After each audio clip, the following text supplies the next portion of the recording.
Сојузот на средношколци бара измени на Законот за средно образование при што бесплатниот превоз да важи за сите средношколци, како за државните, така и за приватните училишта, а паралелно да се обезбеди бесплатен превоз за ученици кои летото се на феријална пракса или пак одаат на пракса во фирми кои се дел од дуалното образование.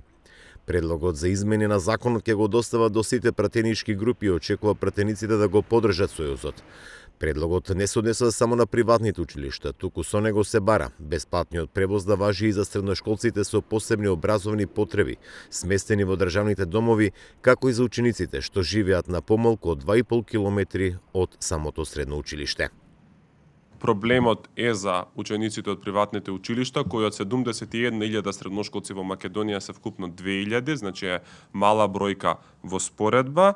но нашиот закон што го предлагаме до собранието веќе цела година не се однесува само на приватните училишта, бидејќи ние сакаме да го решиме и тој проблем, меѓутоа размислуваме и за учениците кои што живеат на помалку од 2,5 километри од училиштето, а немаат право на превоз. Размислуваме за учениците од стручните училишта државни кои што имаат феријална практика во текот на летниот, односно зимскиот распуст, а поради сегашните законски одредби, иако одат на пракса да работат, нели, за училиштето и тоа им е дел од дуалното образование, тие својот превоз го плаќаат и немаат право на бесплатен превоз за феријална практика, но во соработка со Младинскиот образовен форум и со Панде лично, утврдивме дека и учениците со попреченост, односно како што ги нарекува законот со посебни образовни потреби, кои што се сместени во државните домови, исто така го немаат ова право.